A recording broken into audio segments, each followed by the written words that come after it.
kelompok arkeolog Mesir mengumumkan penemuan sarkofagus atau peti mati yang berasal dari dinasti Firaun. Peti ini ditemukan di area pemakaman kuno Saqqara, di dekat ibu kota Mesir kuno, Memphis. Ketika ditemukan, peti itu masih dalam kondisi yang sangat baik di dalam sebuah lubang pemakaman, dan diduga berisi jenazah kaum bangsawan Mesir, termasuk para pendeta dan tokoh penting lainnya.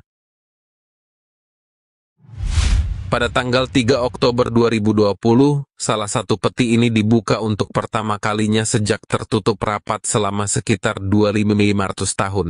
Acara ini dipandu langsung oleh Kementerian Pariwisata dan Purbakala Mesir, dan terekam dalam video yang langsung menyita perhatian dunia. Mumi di dalamnya masih terbungkus kain dengan motif khas Mesir kuno. Namun aksi pembukaan ini menuai pro dan kontra. Banyak yang percaya bahwa membuka makam kuno bisa mendatangkan malapetaka, sebuah mitos yang cukup dikenal.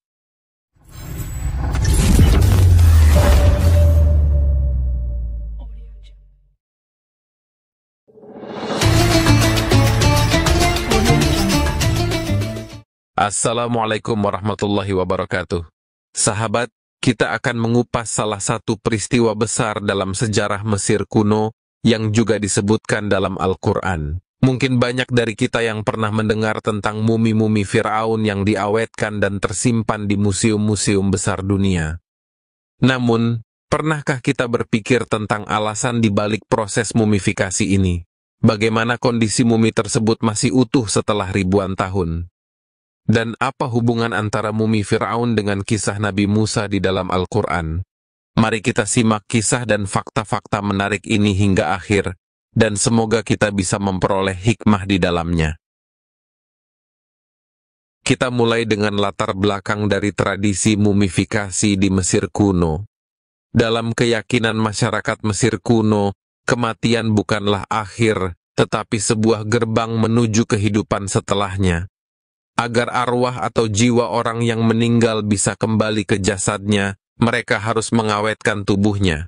Inilah sebabnya masyarakat Mesir kuno melakukan proses mumifikasi. Proses ini rumit dan memerlukan waktu berminggu-minggu, bahkan berbulan-bulan. Mumifikasi diawali dengan mengeluarkan organ-organ dalam tubuh, karena organ-organ ini rentan membusuk.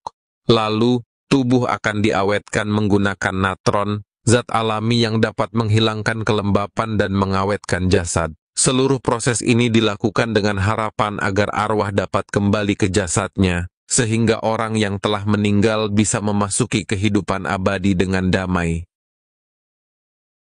Kita beralih ke penemuan sarkofagus yang menggemparkan. Pada tahun 2020, arkeolog Mesir menemukan peti mati kuno di pemakaman Saqqara. Penemuan ini sangat menarik karena sarkofagus atau peti mati tersebut diperkirakan berasal dari masa dinasti Firaun dan masih tersegel rapi setelah 2.500 tahun. Para arkeolog di Mesir menemukan 59 sarkofagus yang masih tertutup rapat dan berisi mumi di dalamnya.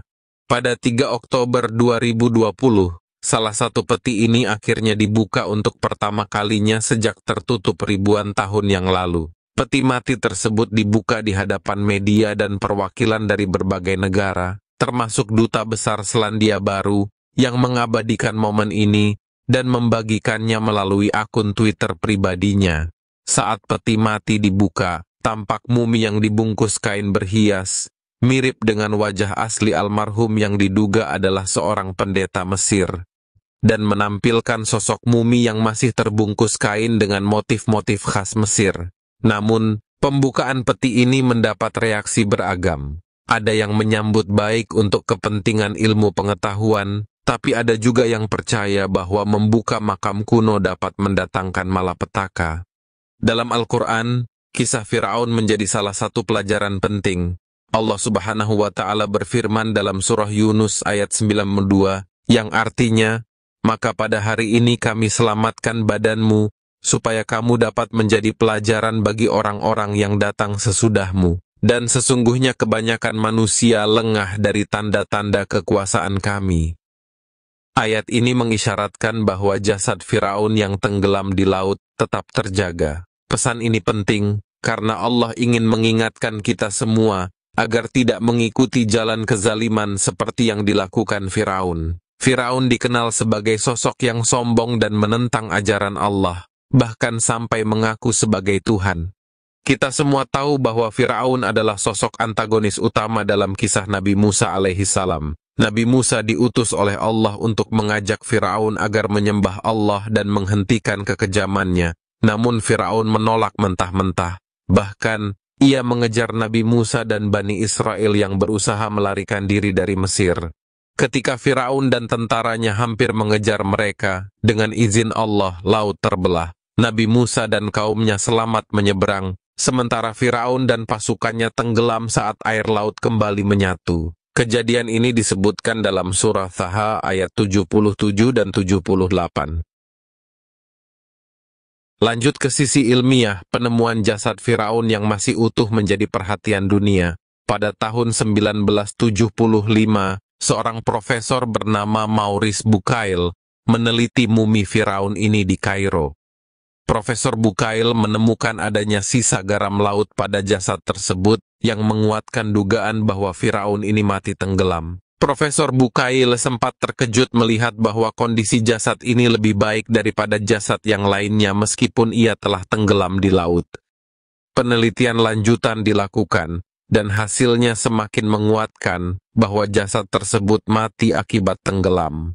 Penemuan ini begitu menakjubkan, terutama setelah Bucaille mengetahui bahwa Al-Quran telah menyebutkan kisah tenggelamnya Firaun beserta keutuhan jasadnya lebih dari 1400 tahun yang lalu. Ini yang kemudian membuat Maurice Bucaille tertarik untuk mempelajari Islam lebih lanjut, hingga akhirnya beliau memeluk agama Islam. Ada banyak hikmah yang bisa kita petik dari kisah ini. Pertama, kita diingatkan bahwa kesombongan manusia tidak akan pernah dapat melampaui kekuasaan Allah. Firaun yang merasa dirinya memiliki kuasa atas segala hal, akhirnya kalah oleh kekuasaan Allah dengan cara yang begitu tragis. Kisah Firaun dan Nabi Musa juga mengajarkan kita pentingnya bersikap rendah hati dan senantiasa tunduk kepada Allah. Jika seorang raja yang begitu berkuasa pun bisa direndahkan oleh Allah, maka kita sebagai manusia biasa sepatutnya selalu ingat untuk bersyukur dan tidak sombong. Kedua, keberadaan jasad Firaun yang masih utuh ini bisa kita jadikan pelajaran bahwa peringatan Allah itu nyata. Al-Quran bukan hanya sebagai kitab suci yang berisi tuntunan hidup, tapi juga memiliki banyak pengetahuan dan bukti kebenaran yang terus terbukti sepanjang zaman. Ini seharusnya menguatkan iman kita dan menjadikan kita lebih sadar bahwa hidup ini sementara, dan di akhirat kita akan dimintai pertanggungjawaban atas apa yang kita lakukan di dunia. Semoga kita semua bisa mengambil hikmah dari kisah ini, dan semakin yakin akan kebenaran Al-Quran. Jangan sampai kita menjadi orang-orang yang lengah terhadap tanda-tanda kebesaran Allah yang ada di sekeliling kita. Marilah kita berdoa agar selalu dalam lindungan dan rahmat-Nya, sehingga kita bisa selamat di dunia dan akhirat. Amin ya Rabbal Alamin. Wallahu alam bisyawab. Wassalamualaikum warahmatullahi wabarakatuh.